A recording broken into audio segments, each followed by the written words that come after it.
우리가 살아가는 삶에는 수많은 공동체들이 있습니다. 작게는 가정이라는 공동체가 있습니다. 함께 가정 안에서 희로애락을 나누며 함께 정도 들고 미워했다가 사랑했다가 해가면서 사는 가정이라는 공동체가 있습니다. 또한 우리는 나름대로의 직장이라는 공동체가 있습니다. 그곳에서 서로 만난 사람들과 더불어 함께 어떤 목적을 향해서 함께 가야 되는 직장이라고 하는 공동체가 있습니다.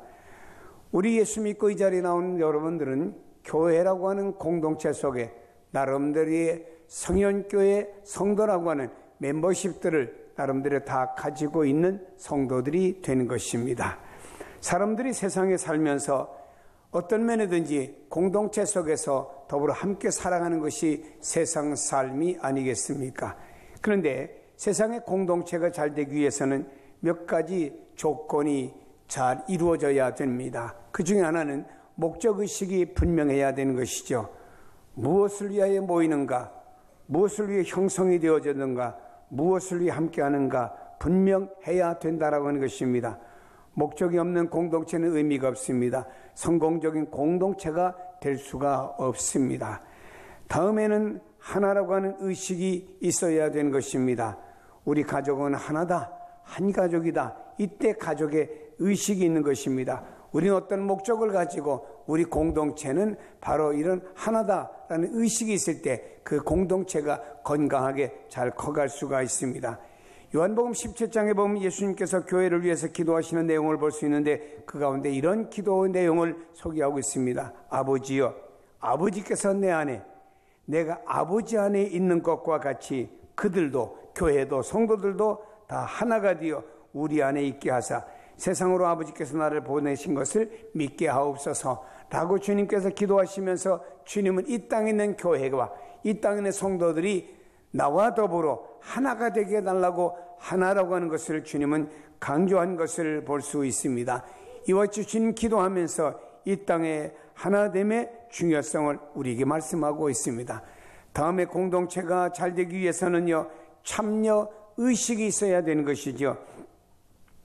공동체의 목적이 있습니다. 공동체의 모임에 적극적으로 참여하는 자세가 필요하죠. 여러분들이 교회 안에서 어떤 나름대로의 전도회나 나름대로의 어떤 여러분들이 모이는 공동체가 있습니다. 그 가운데서 서로 참여할 때 거기 힘이 생기고 거기에 단합이 되는 것이죠. 참여하지 않을 때는 아무리 그 목적이 좋고 아무리 그 어떤 의미가 있다고 해도 거기에 참여가 없으면은 그것은요 모래성과 같이 흩어지고 마는 것입니다. 중요한 것은 참여의식이라고 하는 것이죠. 이 땅에는 개인적이고 이기적인 사람들이 많습니다. 이런 사람들이 모여서 공동체를 이룰 때 그 공동체가 결코 건강하게 이루어질 수 있는 공동체가 될 수가 없다라고 하는 것입니다.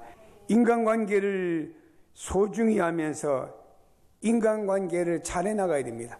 저는 이 땅에서 예수님도 인간관계를 너무너무 잘하신 것을 성경에서 보게 됩니다. 예수님 당시에는 사회가 차별사회입니다. 그 당시에는 남자와 여자의 차별이 있고 또 어른과 아이들의 차별이 있었습니다. 어떤 면에서 아이들은 어른들의 소유물과 같이 그렇게 생각을 했습니다. 이런 당시에 우리가 또 유대인이냐 비유대인이냐 이거에 대한 차별은 엄청나게 달랐습니다. 유대인과 유대인이 아닌 사람은 마치 유대인은 인간이었고 비유대인은 짐승처럼 취급을 받으면서 그 당시 사회가 차별사회였습니다. 이런 사회에서 예수님께서는 어린아이를 품으셨지요. 어린아이가 내게 오는 것을 금하지 말아라. 천국은 이 어린아이들의 것이다. 모델로 말씀을 했습니다. 주님께서는요, 이방인의 집에 들어가서 식사하시니까 예수님이 유대인이면서 왜 이방인의 집에 들어가 식사하시냐고 수군대기 시작했고 예수님을 모함하는 무리까지 생겨나게 된 것입니다. 예수님께서는요, 남녀노소 가리지 않고 주님 앞에 오는 모든 사람들을 다 주님은 용납했습니다.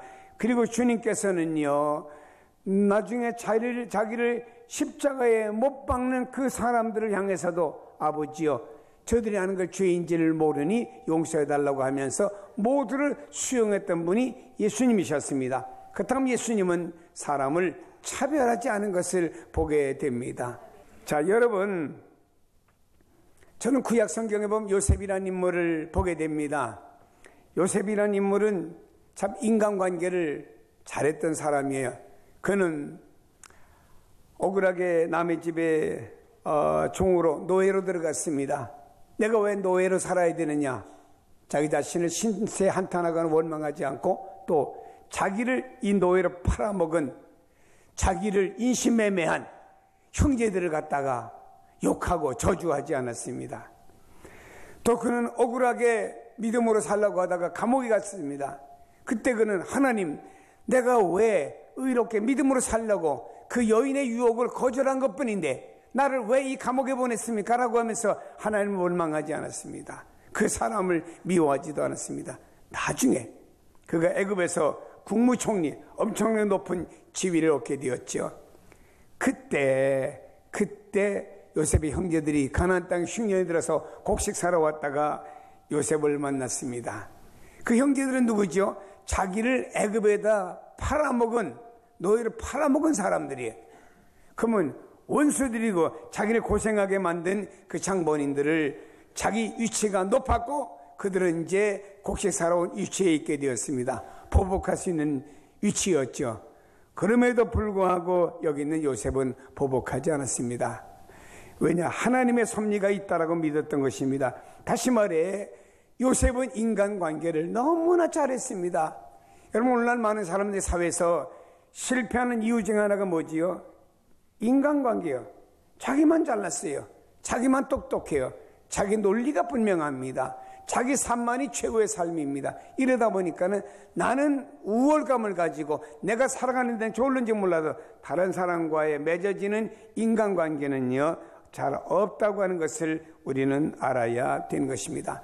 오늘 우리는요, 교회라고 하는 것도 하나의 공동체입니다. 서로 인간이 모이는 공동체죠. 여기에서 서로 간에 지체 간에 부닥침이 있다고 하면 누가 손해요?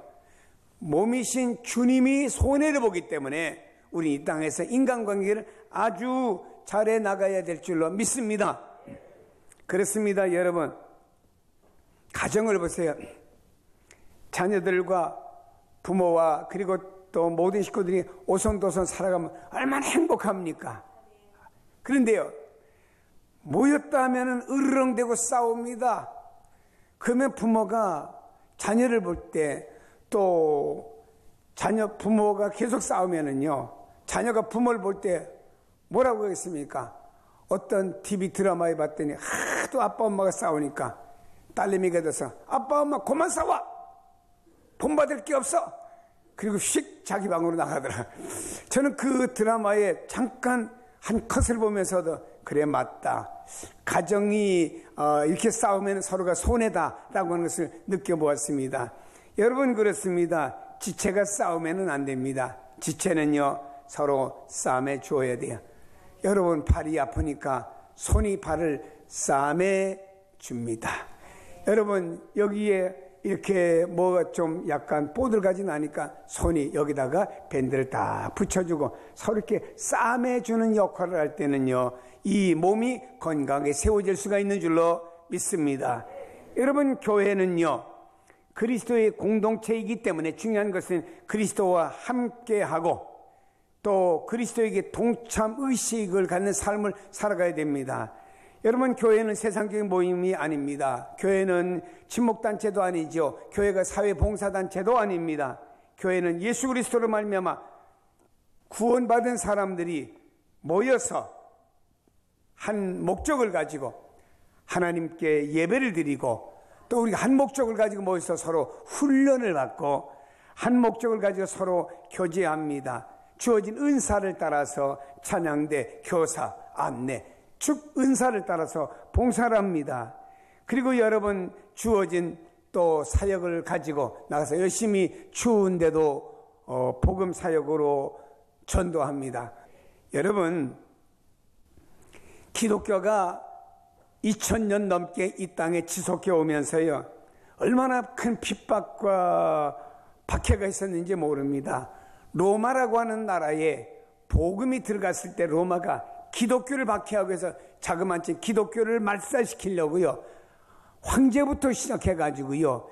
약 250년 동안 황제가 바뀔 때마다 계속 대를 이어서 기독교를 박해하는 일을 계속해 왔습니다. 근데 여러분, 하도 박해하니까 기독교인들이 저 땅굴 속에 있는 그 로마에는 공동묘지가 땅굴 속에 있습니다. 땅굴 속에 공동묘지 속에 들어가면서 그 속에서 신앙을 계속 지켜온 성도들이 있었습니다. 이 땅에 주님이 교회를 세운 목적이 무엇이라고 말했습니까? 주님이 이 땅에 교회를 세운 목적은요, 바로 예수 믿는 여러분들이 모여서 하나님께 예배를 드리고 훈련을 받고 봉사하고 선교하고 성도 간에 서로 싸우지 말고 아름다운 교제를 하며 또한 여러분 하나님 나라 복음을 전파하는 이런 목적을 가지고 이 땅에 주님이 교회를 세워주신 줄로 믿습니다. 교회는 봉사단체가 아닙니다. 교회는 친목단체가 아니에요. 여기 와서 친목하려고 그러면 안 됩니다. 몇 사람은 알는지 모르지만 전체 친목은 안 되는 겁니다. 교회는요, 하나님께 예배합니다. 그분의 말씀으로 훈련이 되어집니다. 주신 은사로 봉사합니다. 사명을 가져 전도합니다. 그리스도의 사랑을 베풀며 나누는 공동체가 바로 그리스도 교회의 공동체인 줄로 믿습니다. 그래서 교회는 그리스도의 공동체라 이렇게 부릅니다. 우리는 그리스도의 공동체 되는 교회의 공동체 모든 일에 동참하는 한 목적을 가지고 참여하는 성도가 되기를 주님의 이름으로 축복합니다. 주님의 고난에 동참하는 사람은 자기를 부정하고 자기 십자가를 지고 가는 사람이어야 됩니다. 물론 우리가 그리스도의 십자가를 지는 것은 아닙니다. 그건 질 수도 없습니다. 각자 자기에게 주어진 십자가가 있다 이 말입니다. 십자가는 우리의 죄를 위하여 주님께서 친히 속죄 제물이 되신 사건이죠. 우리의 죄를 위하여 하나님께서 자기 자신을 희생하신 것이고 하나님 자신의 고통이 바로 십자가입니다. 여기 하나님의 완전한 의와 하나님의 사랑을 우리에게 계시해 주고 있습니다. 그러나 우리의 십자가는 그런 성격의 십자가는 아닙니다.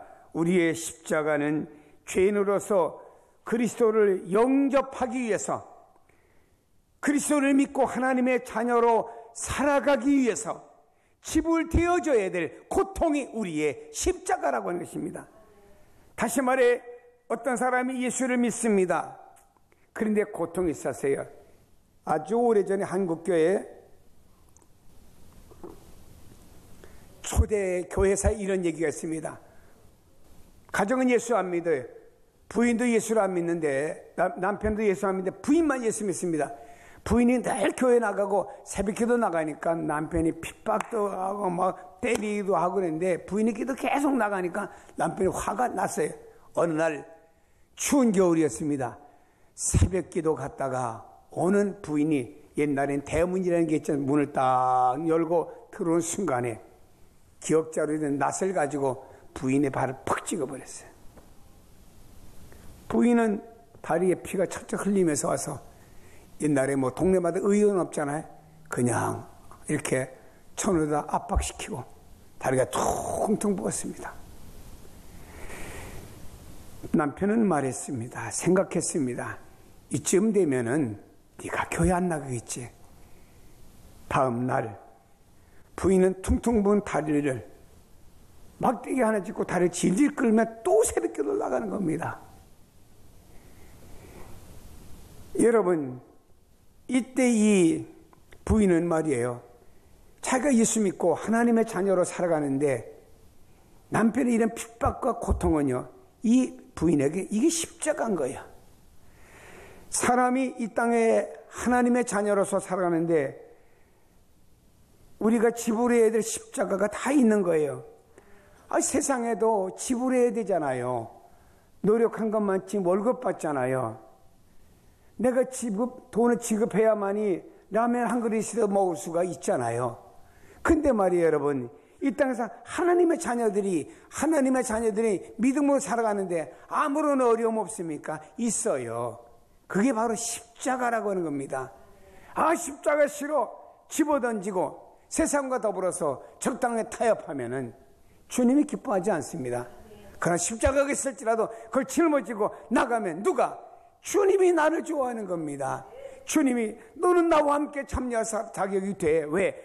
내가 십자가를 졌는데 너는 내 주어진 십자가를 짊어지고 나를 따르니까 너는 나와 함께 동참할 수 있는 자격이 돼 라고 주님이 말씀할 것입니다.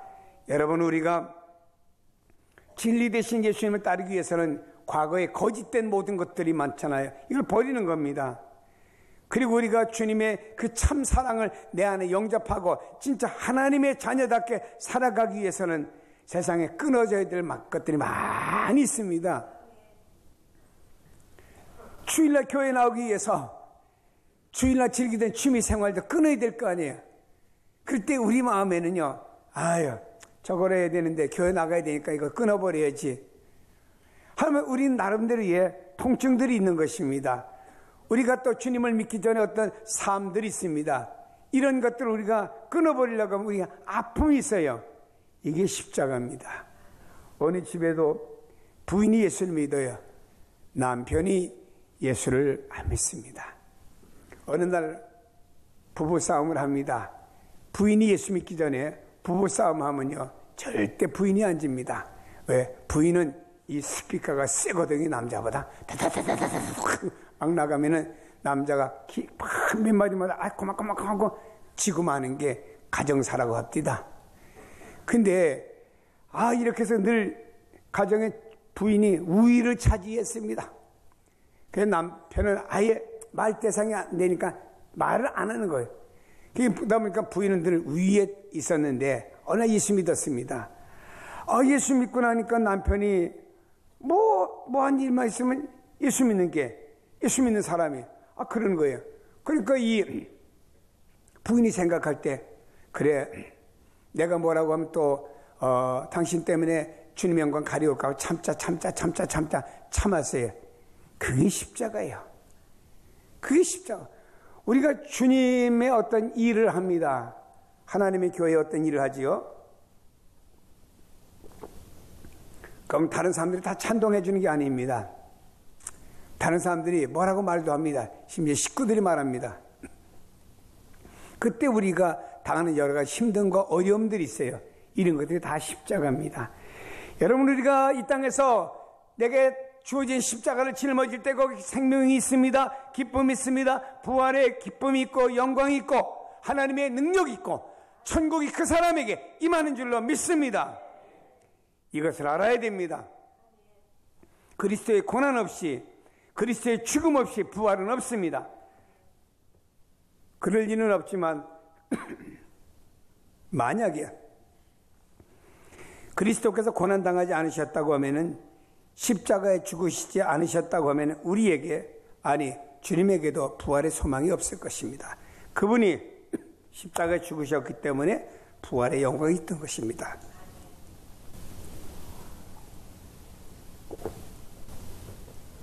이것을 가리켜 오늘날 십자가의 비밀이라 부릅니다. 마찬가지입니다.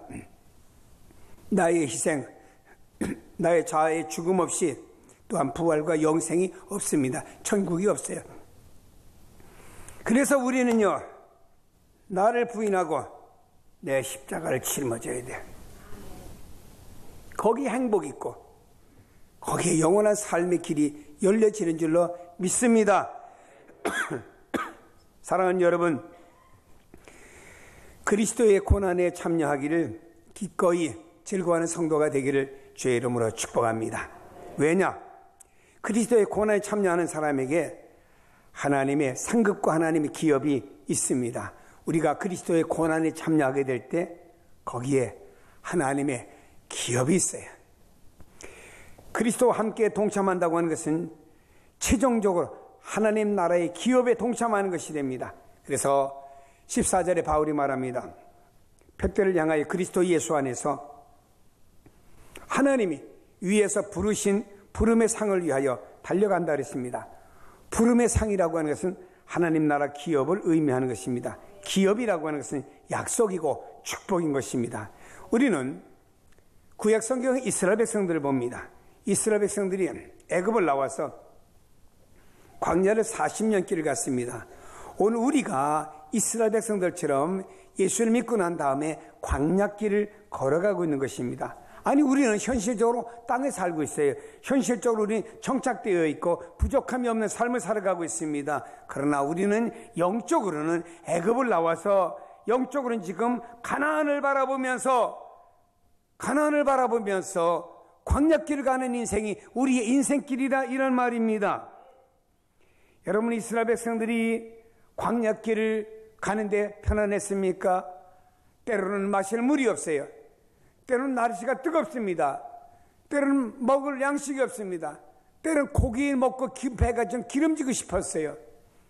때로는요, 어떤 아말렉과 더불어 전쟁해야 됩니다. 이런 어려움과 위기가 있었습니다. 그런 어려움과 위기 속에서 하나님의 도우심을 받으면서 그들은 광야길을 잘 간 다음에 가나안 땅을 들어가게 되었습니다. 그때 가나안 땅을 들어갔을 때 말입니다. 그들이 어떻겠습니까? 오, 가나안 땅 들어왔네, 그랬겠습니까? 천박한 광야 사막길만 가다가 가나안 땅에 딱 들어오니까 나무가 보이고 푸른 채소가 보이고 나무의 열매가 보입니다. 하나님, 이 젖과 꿀이 흐르는 이 땅, 이 가나안 땅을 우리에게 선물로 주시려고 우리를 이곳으로 인도하셨구만요. 하나님이여 감사합니다. 눈물을 흘리며 그들이 하나님 앞에 얼마나 감격했겠습니까? 여러분, 우리 그리스도인들이 말입니다, 이 땅에서 살아가는 삶이라고 하는 것은요, 바로 영적으로 애굽을 나와서 광야길을 거쳐서 가나안 땅, 영적인 가나안 땅을 바라보며 나가기 때문에 이 땅에 오늘날 예수 믿고 나오는 교회를 가리켜 광야교회라 이렇게 부르고도 있는 것입니다. 여러분, 이스라엘 백성들이 광야길을 갈 때 그들의 기업이 무엇이었습니까? 가나안 땅이었습니다. 가나안 땅에 들어가서 가나안 땅에 들어가는 그 자체가 저들에게 꿈이었고 소망이었습니다. 가나안 땅에 들어가는 자체로 끝난 것이 아니었습니다. 가나안 땅에 들어가니까 하나님께서는 그 이스라엘 12지파 중심으로 너는 이 땅, 너는 저 땅, 다 땅을 분배해 주었습니다. 그게 기업이라는 말입니다. 여러분이요, 그것이 저들에게 참된 기업이었고 소망이었고 축복이었습니다. 오늘 우리도 마찬가지입니다. 영적으로 광야길을 걸으며 성령을 통해서 이스라엘 백성들이 낮에는 구름 기둥과 밤에는 불 기둥으로 인도를 받은 것처럼 우리는 성령님을 통해서 날마다 인도를 받습니다. 그래서 우리 안에 성령님이 감동하시고 인도하실 때 아멘 하고 따라가시는 것이 순종의 길이고, 그것이 가나안에 들어가는 성도들이 가져야 될 마음의 자세들입니다. 성령님이 내게 계속 깨달음 주는데 무시해버려요. 현실과 다르다 하고 무시해버리면요, 내가 마음이 굳어집니다. 그 다음에는 아무리 성령님이 내 안에서 역사해도 내가 거기에 꿈쩍하지 않느냐, 강팍한 자중심의 사람으로 변해버리고 만다라고 하는 것입니다. 그렇다면 여러분요, 오늘날 우리가 말입니다, 영적인 광야길을 갈 때 성령님이 우리를 인도합니다. 너는 이런 예배자로 나가라. 너는 이런 사명자로 나가라. 너는 이렇게 이 주님의 사람으로 이런 복음을 전하는 일을 해라. 우리 감동할 때 그 성령의 인도를 따라서 가는 사람이 광야길을 잘 가는 사람이고, 마지막에 말입니다, 하나님이 우리를 위해서 예비하신 영적인 가나안 땅, 하나님의 기업의 땅에 이르는 줄로 믿습니다. 여러분이요, 마지막 날에 우리가 이런 하나님의 나라에 이르는 날이 있을 줄로 믿습니다. 그때를 생각하면서 우리는 그리스도의 유업에 동참하기 위해서, 그것이 중요하기 때문에, 사람의 마지막이 중요하기 때문에, 끝이 중요하기 때문에, 결과가 중요하기 때문에, 그 마지막 날의 기업이 우리에게 중요하기 때문에 그날을 바라보면서 오늘날에 우리가 그리스도의 목적에 함께 동참하고 그리스도의 고난에 내가 동참하는데, 내게 주어진 십자가 짊어지고 주님을 따르게 될 때 우리는 이 복음의 사람으로서 마지막에 하나님이 당신의 기업에 이르게 되고, 이 땅에서는 주님께서 우리를 성령을 통해서 너는 내가 약속한 길을 가라고 우리를 인도하시는 이런 역사가 일어날 것입니다. 그날을 바라보며 그리스도와 늘 더불어서 하루하루 살아갈 수 있고 그리스도에게 동참된 모두가 되기를 주의 이름으로 축복합니다. 기도하십니다. 하나님 아버지, 고맙고 감사합니다. 우리 모두 다 그리스도에게 동참되는 성도가 되기를 원합니다.